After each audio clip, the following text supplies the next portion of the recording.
नमस्कार दोस्तों, मैं एडवोकेट दीपशिखा लीगल अवेयरनेस के एक और वीडियो में आपका स्वागत करती हूं। आज के इस वीडियो में हम बात करेंगे, अगर आपने कोई भी अनसिक्योर लोन लिया है और आपका लोन डिफॉल्ट हो गया है और कोलकाता कोर्ट से आपके पास प्री कॉग्निजेंस नोटिस इस प्रकार का आप स्क्रीन पर देख सकते हैं, या फिर कोलकाता कोर्ट से सम्मन आया है।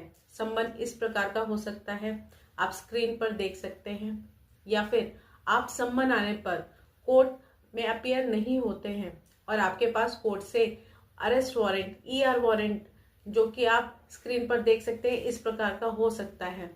और कोर्ट से अरेस्ट वारंट इशू होने के बाद आपके पास पुलिस का थाने से कॉल आता है और वो आपको बोलती है कि आपके अगेंस्ट में अरेस्ट वारंट इशू हुआ है, आपको थाने आना पड़ेगा। अगर आप नहीं आए तो आपको हम अरेस्ट कर लेंगे। और यही एक सिचुएशन है जहां पर पुलिस आपको कॉल कर सकती है, जब आपका अरेस्ट वारंट कोर्ट के थ्रू इशू होता है। अदरवाइज लोन के मैटर में पुलिस का कोई इन्वॉल्वमेंट नहीं होता, क्योंकि बहुत सारे ऐसे मेरे व्यूअर्स हैं जो मेरे को बताते हैं कि हमारे पास पुलिस का कॉल आया है, पुलिस हमें अरेस्ट करने के लिए बोल रहे हैं। तो मैंने उनको साफ साफ क्लियरली ये चीज समझाई है कि अगर आपके पास किसी भी पुलिस का कॉल आता है, या फिर कोई पुलिस वाला आपको ये कहे कि आपके अगेंस्ट में FIR दर्ज हुई है, आपके अगेंस्ट में कंप्लेन आई है, हम आपको अरेस्ट कर लेंगे, तो अगर कोई भी पुलिस वाला ऐसा कहता है तो आपको डरने की बिल्कुल जरूरत नहीं है, क्योंकि ये जो पुलिस वाले हैं ये रिकवरी एजेंट होते हैं। क्योंकि अगर कोई भी पुलिस वाला आपको कॉल करता है और ये बोलता है कि आपको हम अरेस्ट कर लेंगे, तो आपको सबसे पहले उनसे यही क्लियर करना है कि अरेस्ट किस बेसिस पे करेंगे। अगर कोई कोर्ट से वारंट इशू हुआ है तो उस केस में ही पुलिस आपको इस तरह की बात कह सकती है, अदरवाइज पुलिस का कोई इन्वॉल्वमेंट नहीं होता। और अगर कोई आपको ऐसे डराता धमकाता है तो आप समझ लीजिए कि ये जो रिकवरी एजेंट्स हैं ये आपको पुलिस बन करके डराते हैं। तो चलिए हम फिर से वापस आते हैं अपने टॉपिक पर, कि अगर आपके पास कोलकाता कोर्ट से प्री कॉग्निजेंस नोटिस आता है, सम्मन आता है या वारंट आता है, या किसी भी अदर कोर्ट से आपके पास ये नोटिस आते हैं, तो आपको क्या करना चाहिए। ये कुछ नोटिस जो मैंने आपको दिखाए हैं ये मेरे क्लाइंट्स के हैं, जिनके पास ये नोटिस आए हुए हैं। तो मैंने प्राइवेसी रीजन के चलते उनका नाम, एड्रेस और केस की जो डिटेल्स हैं उनको हाइड कर दिया है। तो फिर हम आज बात करेंगे कि अगर आपके पास किसी भी कोर्ट से, चाहे कोलकाता कोर्ट हो, चाहे अहमदाबाद, पुणे, आपके पास किसी भी कोर्ट से प्री कॉग्निजेंस नोटिस या फिर सम्मन या फिर अरेस्ट वारंट आए, तो आप क्या करें, इन सब से अपना बचाव कैसे करें, और कोर्ट केस के दौरान आपको क्या क्या करना है, क्या नहीं करना है, सब कुछ इस वीडियो के माध्यम से मैं आपको बताऊंगी। तो वीडियो को शुरू करने से पहले वीडियो को लाइक कर दें, चैनल पे नए हैं तो चैनल को सब्सक्राइब करके बेल आइकन दबा दें। अगर कोई क्वेरी है तो आप कमेंट बॉक्स में कमेंट करके पूछ सकते हैं, या फिर व्हाट्सएप के माध्यम से भी पूछ सकते हैं। तो यहाँ पे हम बात करते हैं कि आखिरकार आपके अगेंस्ट में BNS की धारा 316, 318 में कोर्ट केस कब होता है। जब आप लोन लेते हैं और लोन लेते टाइम अगर आपने कोई भी फॉल्स डॉक्यूमेंट, कोई भी गलत डॉक्यूमेंट दिया है, या बैंक के साथ या फिर कोई भी लेंडर कंपनी है उसके साथ कोई चीटिंग फ्रॉड किया है, कोई गलत सैलरी स्लिप दी है, तो ऐसे में बैंक NBFC आपके अगेंस्ट में BNS की धारा 316, 318 में कोर्ट केस कर सकती है। और अगर आपने लोन लेते टाइम ECS मैंडेट लगा रखा है तो ECS बाउंस होने पर आपके अगेंस्ट में सेक्शन 25 पास एक्ट के तहत कोर्ट केस हो सकता है। और अगर आपने लोन लेते टाइम कोई चेक दिया हो तो चेक बाउंस के केस में आपका 138 NI एक्ट के तहत कोर्ट केस हो सकता है। तो इन सभी केसेस में अगर आपके पास कोर्ट से कोई भी प्री कॉग्निजेंस नोटिस आता है तो इसका मतलब यही होता है कि कोर्ट कॉग्निजेंस लेने से पहले बोरोअर को ये राइट देता है कि बोरोअर अपनी बात रख सके।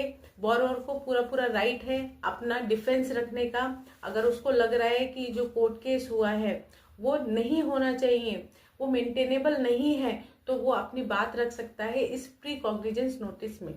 और यहाँ पे बोरोअर को पूरा पूरा राइट होता है कि प्री कॉग्निजेंस के स्टेज पे अगर वो अपना डिफेंस अच्छे से रख सकता है तो वहां पर ही वो केस वहीं पे डिस्पोज ऑफ हो जाता है, आगे वो केस रजिस्टर्ड होता ही नहीं है।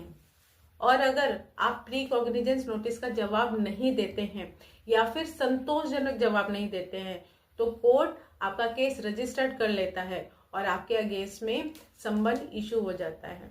और समन इशू होता है तो इसका क्या मतलब होता है कि कोर्ट आपको अपीयर होने के लिए बोल रहा है कोर्ट में कि आपके अगेंस्ट में केस रजिस्टर्ड हुआ है, आप कोर्ट में फिजिकली अपीयर हो और अपनी अपीयरेंस कोर्ट में दर्ज कराएं। अगर आप कोर्ट में अपीयर हो जाते हैं तो ठीक है, और अगर आप अपीयर नहीं होते हैं तब फिर आपके अगेंस्ट में अरेस्ट वारंट या फिर ईआर वारंट जो आपने सुना है वो इशू हो जाता है।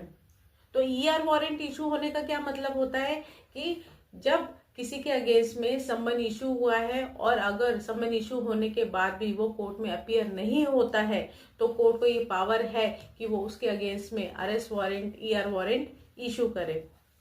और जब ईआर वारंट इशू होता है तो जो कोर्ट है वो कंसर्न थाने में आपका जो वारंट है उसको भेजती है और थाने से बोलती है कि कैसे भी करके आपको इस पर्सन को कोर्ट में अपीयर करना है। और फिर पुलिस वाले आपके पास कॉल करते हैं, आपको बताते हैं कि आपके अगेंस्ट में वारंट इशू हुआ है, अगर आप कोर्ट में अपीयर नहीं हुए तो आपके अगेंस्ट में नॉन बेलेबल वारंट इशू हो जाएगा। तो चलिए हम बात करते हैं कि अब अगर आपके पास अरेस्ट वारंट आ गया, समन आ गया, प्री कॉग्निजेंस नोटिस आ गया, तो अब आपको इन सभी नोटिस आने पर करना क्या है।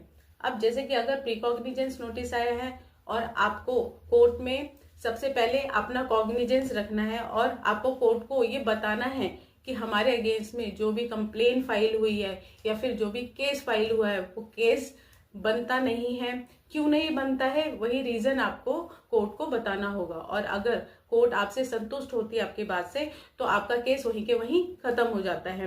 तो इसके लिए आप अपने किसी एडवोकेट की मदद भी ले सकते हैं। आप कोलकाता में भी जाकर के किसी एडवोकेट की हेल्प ले सकते हैं ताकि जो आपका डिफेंस है वो अच्छे तरीके से वो एडवोकेट रख सके।